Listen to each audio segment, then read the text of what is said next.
بسم اللہ الرحمن الرحیم نحمدہ ونصلی علی رسولہ الکریم اما بعد۔ اس وقت امت مسلمہ میں اختلاف بڑی تیزی سے پھیل رہا ہے، یہاں تک کہ گھر میں اختلاف ہے، ایک چھوٹے سے خاندان میں اختلاف ہے، پھر محلے اور قبیلے کا اختلاف ہے، پھر صوبائی طور پر اختلاف ہے، ملکی سطح پر اختلاف ہے۔ اگر کوئی دینی تنظیم اور دینی تحریکات ہیں تو ان میں آپس میں اختلاف ہے۔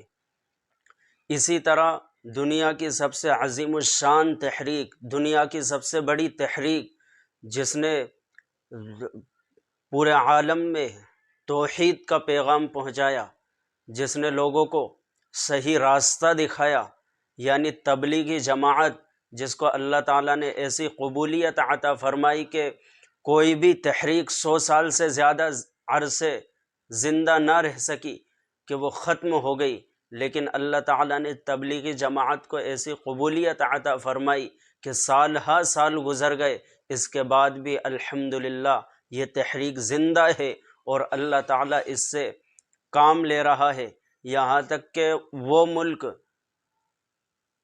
جہاں ابھی تک لوگوں تک دین نہیں پہنچا، تبلیغی جماعت نے جا کر کے ان کی کنڈیاں کھٹکھٹائی اور ان کو اسلام سے متعارف کروایا، ان کو دین کی طرف بلایا۔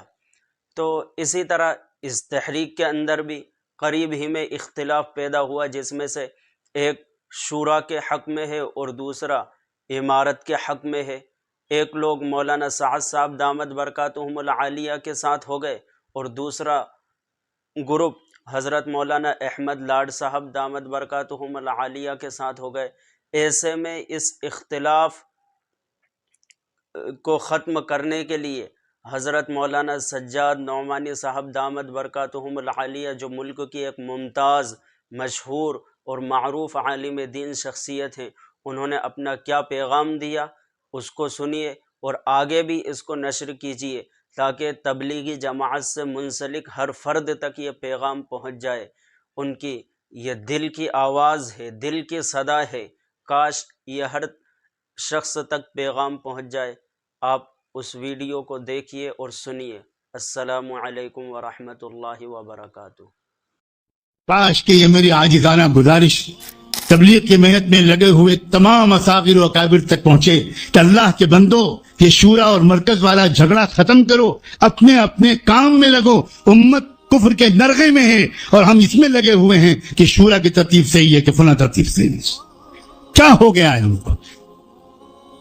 برادریوں کے چودھری لوگ، علاقوں کے ذمہ دار لوگ، خاندانوں کے بڑے لوگ، سرمایہ دار لوگ، تاجروں، سب سے میں گزارش کر رہا ہوں، علماء سے، ہر مسلک کے لوگوں سے گزارش کر رہا ہوں، یہ مسلکی اختلافات کا دور نہیں ہے۔ نوجوانوں سے گزارش کر رہا ہوں، آپ باقاعدہ کسی اچھے عالم سے کوئی رہبری لیجئے اور آپ اپنی چھٹیوں کو اس کام میں لگائیے۔ ینگ لڑکے، نوجوان، کسی ایک دو بڑے بزرگ کو ساتھ لے کر کہ آپ ہمارے ساتھ چلیے اور ہم دروازے جا تک صرف یہ گشت کرنے کے لیے آئیں گے، دروازے پہ کونی کھٹکھٹائیں گے اور کہیں گے کہ ہم آپ سے صرف اتنا کہنے آئے ہیں کہ اپنی پرائیویٹ اور گھریلو زندگی میں بھی اللہ کے پیارے رسول کی باتوں پر عمل کیجیے گا، بس اتنا کہنے کے لیے آئے ہیں۔ جزاکم اللہ، آپ نے شکریہ کہ آپ نے اتنا کہنے کا موقع دے دیا اور آگے بڑھ جائیں۔ دیوانوں کی طرح یہ آواز اگر ملک میں لگ جائے تو انشاءاللہ اس وقت کے ابلیس کو پچھتانا ہی پڑے گا۔ آپ حضرت علیہ فرمایا کرتے تھے کہ یہ محنت ان لوگوں کے لیے نہیں ہے جن تک دین اور دین کا علم کتابوں کے ذریعے، رسالوں کے ذریعے، علماء کی صحبت کے ذریعے پہنچ سکتا ہے۔ میری یہ محنت ان کے لیے نہیں ہے، میری یہ محنت میری امت کے ان طبقات کے لیے ہے جن طبقات تک کوئی اور راستہ نہیں ہے۔ اور یہ جتنی 3 طلاق جیسی بےہودہ حرکتیں ہو رہی ہیں، یہ زیادہ تر امت کے اسی طبقے کی طرف سے۔ لیکن آج حالت یہ ہے کہ ہم آرام پسند لوگ، ہم عافیت پسند لوگ، ہم سہولت پسند لوگ، ہم بالکل عیار و مکار لوگ، ہم جماعت میں نکلتے بھی ہیں تو وہ بستی اور محلہ چننا چاہتے ہیں جس میں مسجد میں ایئر کنڈیشن لگا۔ یہ محنت ان لوگوں کے لیے نہیں ہے، ان تک تو اور طرح سے دین پہنچ جائے گا۔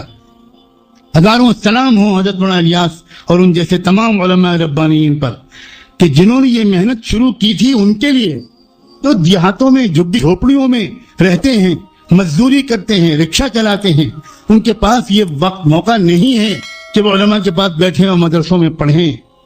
جو کھیت میں مزدوری کرتے ہیں ان کے پاس دوڑ دوڑ کے جایا کرتے تھے حضرت مولانا الیاس رحمۃ اللہ علیہ، اور کسان کھیت میں ہل چلا رہا ہوتا تھا اور وہ داعی بندہ کھیت میں پہنچ کر کسان سے کہتا تھا بھائی آپ ہل چلاتے رہو میری بات سن لو، ہل چلاتے رہو میری بات، کیوں؟ ان کے لیے تھا۔